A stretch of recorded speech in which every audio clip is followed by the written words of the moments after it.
What's up guys, and welcome back to another episode of Career Mode. It is episode number 30. What a start to the season for Sunderland. Back-to-back wins, the youth players on fire, and so that is how we're going to start today's episode off as well. We've been talking about it. Norton, are we loaning him out or are we keeping him for the season? We need to play at least one youth player in our starting 11 on the majority of our games this year, as we're waiting for those youth players to start hitting their mark.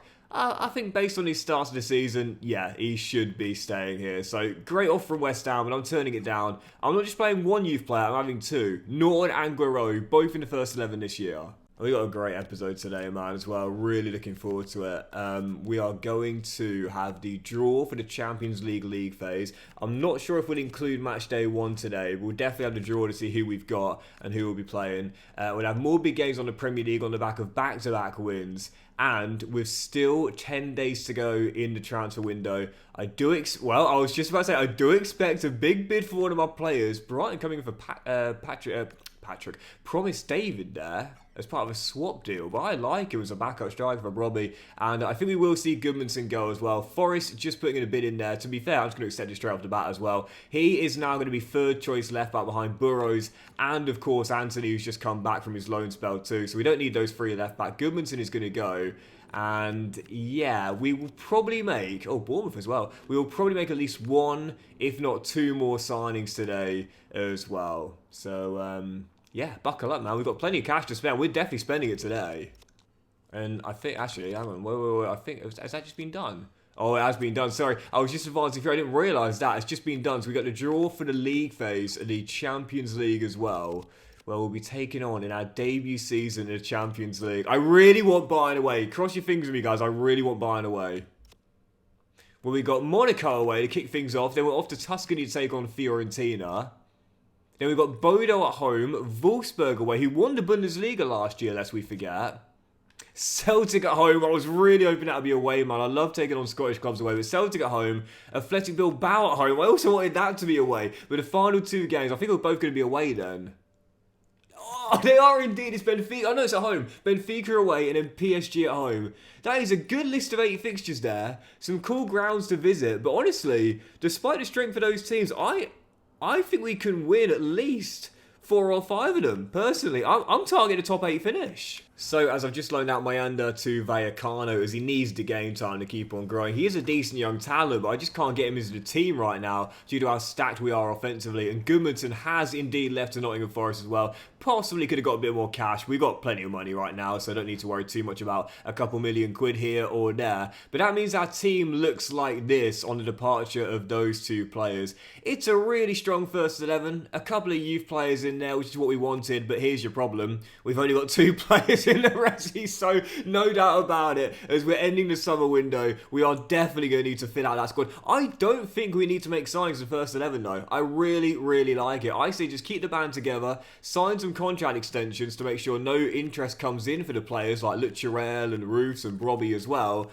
But yeah, just fit out the squad. I say trust the first 11, keep the core together, and just fit out the squad. Anyway, we'll jump into our first game of several today. I will try and include match day 1 at the Champions League phase, but this is newly promoted Burnley at home. We won the playoffs last season, so definitely fancy our chances here of making it 3 wins from 3 and the perfect start for Sunderland. So far, all 3 of our goals have come through contributions from the youth players. Let's see if that continues today at the Stadium of Light. Norton and Guerrero looking like a brilliant left-sided pairing. First game, Burnley at home. We've been discussing how difficult it is to get all of our attacking pieces in this starting 11. And I'm also still contemplating signing a Mad on deadline day, just because I know how much you guys want him, man. I've seen the comments. I know he's my most requested signing, and it is season 4, and we finished above Manchester United the past 2 years, and we're in the Champions League, and they're not in Europe at all. So if there was ever a time to... Oh, and the bonus is he's out of contract come the end of the season. So if there was ever a time to do it, it's this season. But I don't know. I mean, you know, I don't want to sell Talby. That's the thing. Like, he was the one I was most excited to use when I inherited Sunderland. But it's been hard to get in the game time due to the brilliance of Fatawu and Adingra as well, who, to be fair, has stopped growing now, Simon. But, I don't know. I'm definitely making at least 2 signings today. We need the squad depth. But who comes in? I don't know. I need a midfielder, and I think a new backup right back for Trey as well. That's a great ball through. Oh, what a touch for Tawu. He's too good. I tell you, he's not going anywhere. This man, team of the season last year, got off to a red hot start, just like last season. Second and 3. What a touch. By the way, speaking of development plans, we touched on this in the last episode. I have flirted with the idea before of possibly just putting players on development plans, and then once the skill move or weak foot goes up by 1 or possibly 2 at the max, then taking them off the development plan, because players do improve their skill moves and weak foot. For example, Cristiano Ronaldo had a brilliant left foot, but he didn't always have a brilliant left foot. So players do improve those skills. The problem with me is that I would probably forget to take the development plan off when they've improved the skill move or weak foot by 1. So it's a good idea, only allowing them to improve the skill move or weak foot by 1 or 2 at the max, but my memory is just so bad. I know I would forget, and before I know it, blink, and everyone's got a 5-star, great ball through, and this man right now is a 5-star talent, once again, with another second of the afternoon, and I'll say it again, it was disrespectful to say this Sunderland team doesn't have a star. You're seeing him right now. He's absolutely brilliant. So the game coming to its close, still currently leading by 2, looking for our 3rd straight win, but also 3rd straight clean sheet, and adding 2 new players into the back line. That is the way you want to start off with no hiccups. And also, I don't normally include defensive highlights. As I said before, it's so hard to condense the episodes, but for this game, I'm going to have to, because at left back today, Anthony Guerrero, when he gets home, he is going to empty his pockets and find car keys, wallet, and... Actually, is he legal? Of course he can legally drive. He's 19 now. What are you talking about? He's going to find car keys, wallet, and Marcus Edwards, because he literally shut down Marcus Edwards in this game, man. Again, I don't normally show defensive highlights, but I will show a few contributions on the screen. I said we've got a selection headache this season on who starts in our attacking positions. Vital was a lock on the right-hand side. His 2 goals in that game proving it. 3 in as many games for Abdul. But at left back, I think Guerrero has definitely locked up that position already as well in the first 3 games. He is looking brilliant on both ends of the pitch. As a Sunderland, another win, another clean sheet, on fire to start the campaign. Right, and before we do anything as well, I am definitely... What is 26th of February? Why have we... What? See, this is completely broken, man. Like, the player conversations are completely broken this year. 26th of February is what I've just been notified of that Brobby player conversation. It's August! Right, you know what I'm doing? I'm extending some contracts. So the 3 players I want to give new contracts to are Siddiqui, Fatawu, but also Robin as well. The problem is, I just tried to negotiate one with Robin, and we had the same issue as the last episode, not looking to engage in contract negotiations. But I like that, because again, it is quite realistic. Sometimes players just don't want to commit to something when they've got their mind possibly set on moving elsewhere. But of course, we did see in the last episode, we had that issue with our 5 youth players, and in the end, they all decided to sign extensions. So, it's the same with Fatawi. Can I give Fatawi one? No, I can't give Fatawi one either. And what about Siddiqui? Can I give him one as well? Or is that going to say, no, same thing? So, I think with EA, this is a good idea. I think it's a good idea. With a lot of their good ideas, the execution just needs a bit of tweaking. It will be nice to be able to talk to that player and say, why aren't you looking to engage in contract negotiations, you know? Like, I understand you don't want to, but also tell me why. So, deadline day is here. We have just had a bid for Adingra from Fulham. And to be fair, you know, Simon has been one of our starters since the first season. Last year kind of split the game time a little bit with Taubi. And it is worth pointing out that at 26 now, he's actually not getting any better. I'm not against selling him, but I would rather not. I really, really like him, man. It's so frustrating because I love all of our wingers, man. I love all of our wingers here. So I'm going to turn it down because Fulham aren't a European side. If they were a European side coming in, I'd probably let him go. But no, I'm keeping him for the squad at the bare minimum. But with the cash we've got, we're definitely making a signing again. Only 2 players in the reserves. And you know we don't get any injuries in career mode now, despite the sliders being plus 90, which is ludicrous. EA, you've got to fix that. Please, please, please. You say you're listening this year. Prove it. But we still need some players for the depth and for emergencies. So for signings, we do need a backup right back for Trey. That's for sure. If he gets injured, we are in trouble. And I would like a new midfielder as well. Should we get a new winger? I think we're a bit light on the wing, don't you? Let's go and sign a new star winger. I am probably going to bring in Ahmad because again I can get it for undervaluation out of contract come the end of the season. If there was ever a time, he only played 9 games last season. I'll include the screenshot. 9 games last season. He's got to leave Manchester United, man. And whilst it's going to be hard enough for him to get game time here as well, I'll certainly find a way to get him in. But I would like a new midfielder, and to be fair, I've never used him before, but he's a really decent young talent. When you talk about versatility and someone that can play right back as well, well, the past 2 seasons we've seen it, Brighton have really struggled. I don't know why. They've got a really solid team. They've kept on a lot of their good young talents, but I've never used this guy before. Has been recommended in the comments. That is Jack Hinshelwood. He's got great stamina. He's a good jumper, 5'11", and great technical stats as well. Pretty versatile. And again, for us playing in Europe, needing versatility and depth, this guy fits the bill. Let's go bring him in. Yeah, I think we're a bit light on the wings right now. I'm looking at my wingers and thinking, you know, we ain't got a star. Abdul heard me say that, and he took that personally. Right, well, we've got no players to swap, so we might as well just go straight in with a straight evaluation deal. Postecoglou has now taken over there, and Brighton say, yeah, out of contract come the end of the season, so I knew I could get him on the cheap. Jack, as a versatile player for the Rezzies, is a brilliant pickup. Because I've done so many career modes over the years, I've used a vast majority of young English talents, but I've never used this guy before, so excited to give him a go. Coming in on a 5-year, 60 grand a week deal, taking a slight pay cut to come and play European football. Welcome to the Stadium of Light. Jack Hinshelwood. Yeah, really like his stats. And a moment ago, I was saying we might need a backup right back for Trey Hume. Well, actually, probably not, because Dan Neil and Hinshelwood's stats are somewhat interchangeable, and they could both possibly end up playing right back in this team. So, yeah, decent little pickup there. I do wish EA would let you negotiate squad roles, though. You might notice you can never, ever, and I mean ever, negotiate a reduced squad role for what the player wants. You can negotiate up, but you can't negotiate down. That is so frustrating. I wanted to put Jack on rotation, could only do important. My hands were tied, so I've turned down the Adingra deal. Advancing a few days in the calendar. We shall see what we get here, but for now it remains with 7 hours to go. Like, things are going to stay as they are unless I make a signing.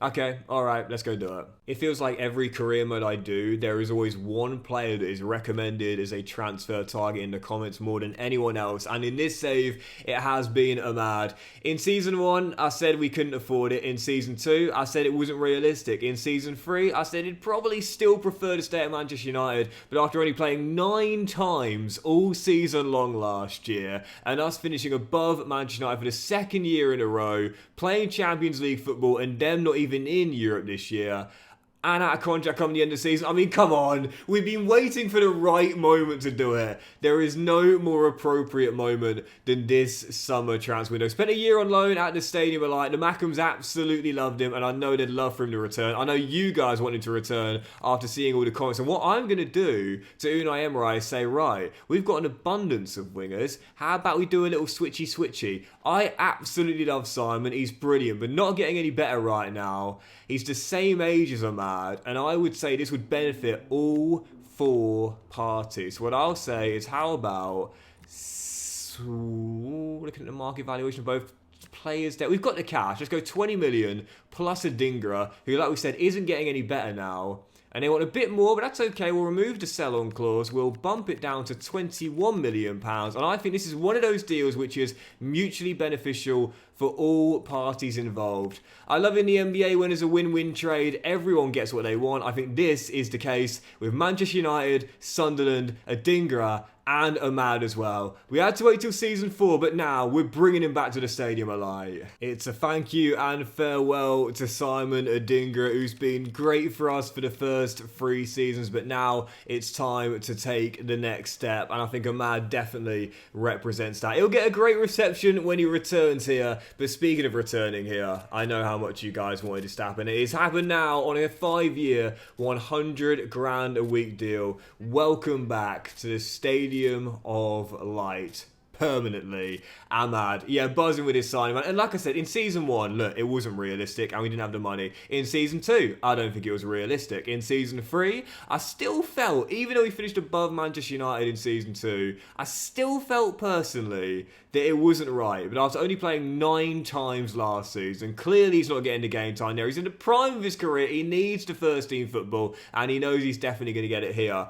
And when I say definitely, I stand by that as well, because as tough as it's going to be, I will find a way to get him in. He is too good to be coming off the bench. Now, my current thought process is this: start him at CAM and have Rig coming off the bench, even though we do want to maximise his development as well, but really split the game time between them and Norton as well. So these 3 players here will split their game time this season. So they'll still start, you know, the majority of the games themselves, but they'll be split in those 3 positions. The only wild card is that Amad is left-footed. Now, I can play him deeper, but I'm not sure if I want to do that in place of Hannibal.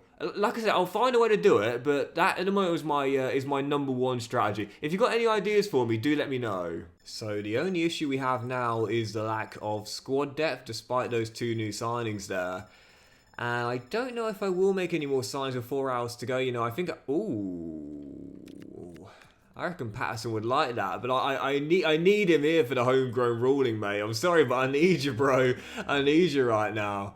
It's so annoying as well, because, like, Patterson, as we know, he signed a contract. He was totally okay taking the sporadic role, or rotation role even. But as I said before, I still can't remove him from the transfer list. It's like I can't block the bids, but actually he's not even on the transfer list, so I can't add him. And I can't remove him.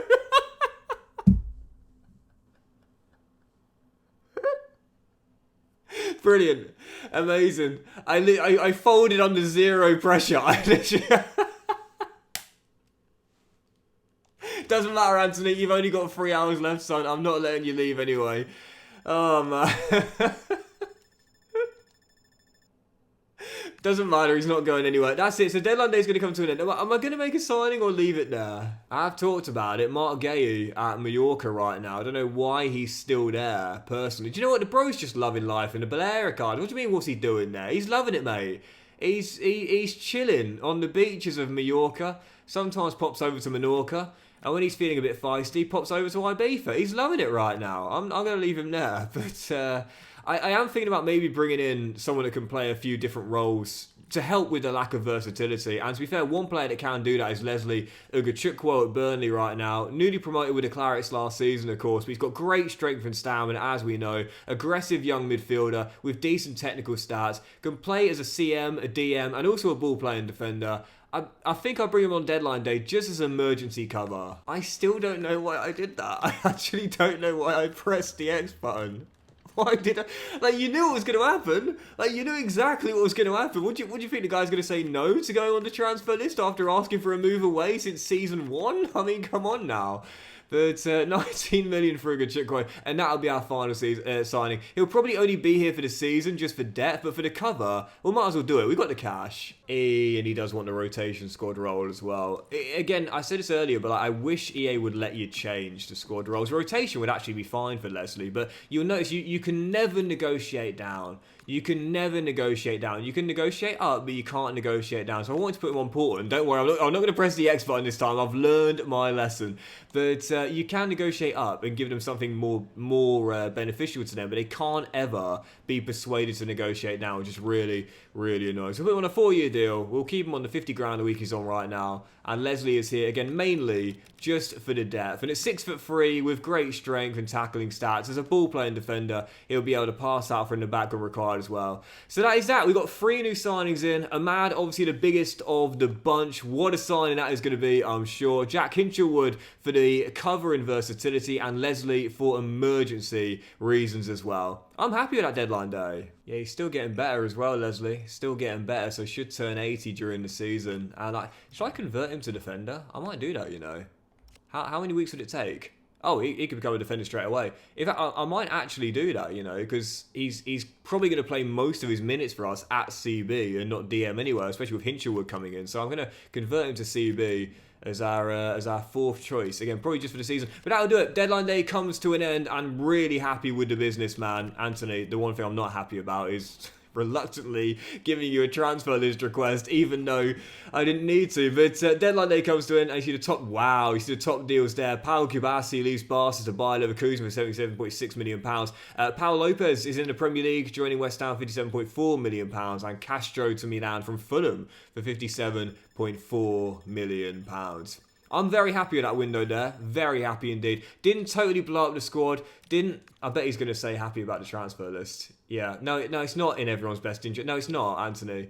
The move here is not probably in everyone's best interest. It's in your best interest. It's not in my best interest. So I'm happy you're going. No, I'm not going to respond. I'm not going to respond. I'm going to pretend I haven't seen it. But yeah, for the season, I think we're all right. Yes, there is a slight concern of the depth, but again, as we mentioned before, due to the lack of injuries and the lack of fatigue problems, we'll be okay. For season 4, I really like our team. Anthony's going to be wondering why I haven't texted him back. I'm going to hit him with that, haha, sorry, I've been asleep message you get 8 hours later.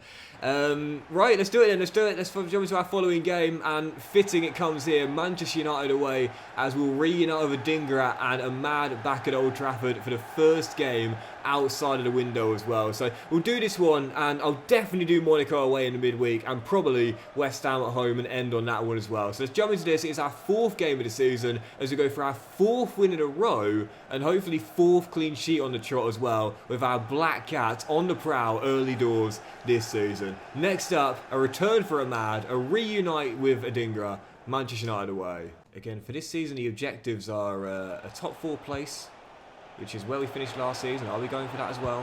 What a ball. What a touch. What a save by Ter Stegen. And quarterfinals of the Cup. Not again though. I'm going for semi-finals, man. I absolutely blew it the past 2 years. Can't blow it for the 3rd successive year. Got to get back to Wembley in a final 4 place minimum. And in the Champions League, they are asking for a final 4 place semi-final finish. Oh, brought me off the bar. Norton controls, volley blocked and cleared by Brian Mbeumo. But yeah, my target was quarter-final of the Champions League. I guess we'll have to go for the semis instead. And an injury for Ahmad 10 minutes in to his return at Old Trafford. It would just be a bruise based on the animation, but yeah. Is this the season we finally get injuries? It's 92, by the way, the injury slider. Oh, De Ligt's header almost caught compatriot Ruth Sowell, just about turning behind for a corner, but it's 92. The fact that 92 is not wielding us really any injuries shows you that it's not something I'm doing. I promise. I like injuries. I'm a sicko. I like seeing my players get hurt. But no, it's just a problem with the game this year, man. Injuries are just not occurring at all. Scorro slides down the line for Norton. Scoring and assisting on match day 2. Stepping inside on match day 4 and almost getting goal number 2 for the season. Ter Stegen with a save. Still 0-0, but a fast start from both teams. Looking for the opener. It's a good first start. Still tied at 0-0 for now as Trey dispossesses Cunha. We've kept hold of the ball really well. We've knocked the ball around nicely too, as we do like to do. The only thing we're missing is that goal. It's worth pointing out as well, to start the season off, we've looked good on both ends of the pitch, but Robbie has still not notched one up yet. I could really do with him getting one here. It's Vitar! Thought went in for Tawu. Thought he had another, but Ter Stegen with another really good save. Unk still got it, man. He's had a brilliant performance out there to keep it at 0-0 for now. Surely that opening goal is coming. Buzzing for that Champions League phase opener, by the way. I often mention when you're doing an RTG, there's milestones you hit. One of them is your first ever game in the Champions League. Sesko has a free header and isn't going to miss that for the first goal conceded this season. That is weak marking from Lucharelli in the middle and a simple finish for the ex-Leipzig man. But yeah, it had been a brilliant start to the campaign. This is the game where it comes somewhat undone. Our first injury of the campaign, our first goal conceded, and possibly our first loss as well. It's just a blip though, I ain't going to worry about this. Braithwaite to Guerrero. And Ahmad to Siddiqui. Can we get one last chance here as Anthony finds Ahmad, still hobbling. Haven't made a change out there, because to be fair, we've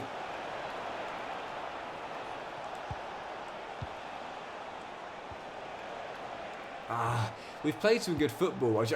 Well, right on cue. Ahmad, you're not wearing red anymore. Well, maybe with us, but today you're in blue, son. Totally forgot what team he was on there. We just really struggled in the second half. That's going to do it. Our first loss of the season. Our first game held scoreless. Our first goal conceded.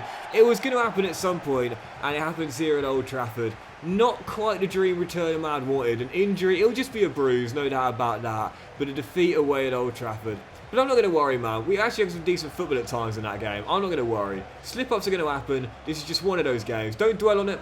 Don't sulk about it. Just move on to the next endeavour. And we shall. Following game midweek might end on this or play one more after this. Monaco in the Champions League phase. As we said, there is always a milestone to hit in an RTG when it comes down to playing European football. It is this, your Champions League debut. To start with a win is exactly what we will be hoping for. Sunderland's first ever time in prime time. Match day 1, Monaco. Where I think we're good enough to finish in the top 8. Let's prove that. How I know, lads. Far post that and headed in. Mika Beref 1-0. Wow, this is not the start we wanted to life in the Champions League, man. 5 minutes in and we're a goal down in Monaco. What was this, Doxy, about? You could possibly finish top 8. So what was this again? What was this again? Mate, you'll be lucky to make the playoffs. You'll be lucky to make the playoffs based on these kind of performances. What is it about playing away in France that I just do not like, man? The far post, easy money, boys.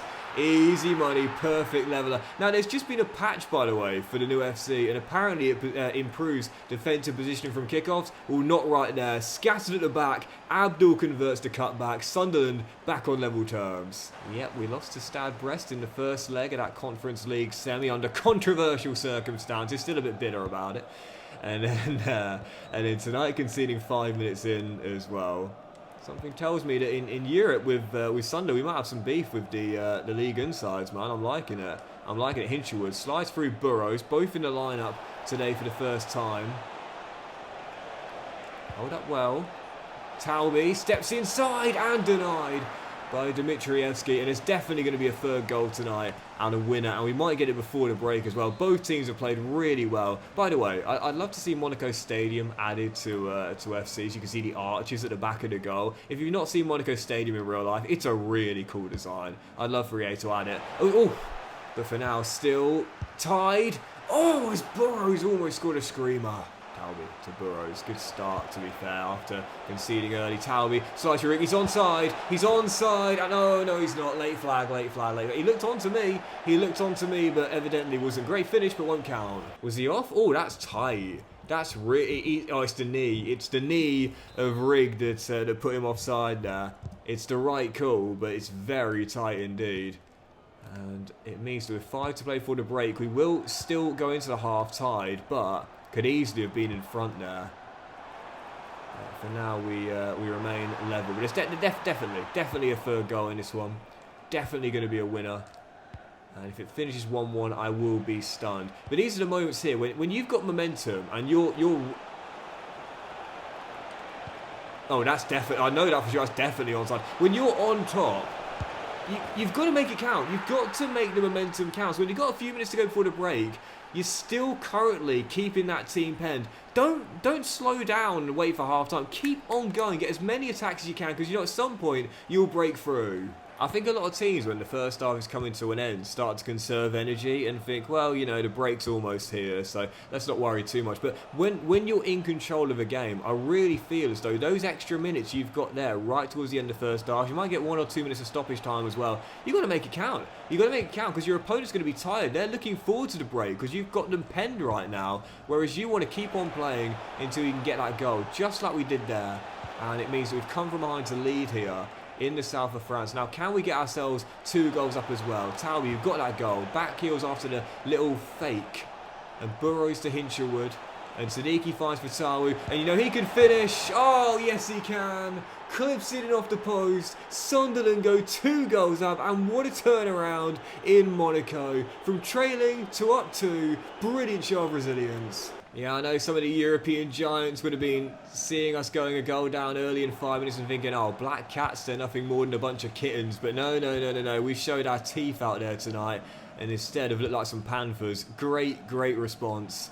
And the funny thing is, I'm actually kind of disappointed we're not leading by more goals. We've dominated the game despite the early goal conceded. And that's why... Oh my goodness, I was just about to say, I'm sure there'll be another goal. There is, but not for us, 3-2.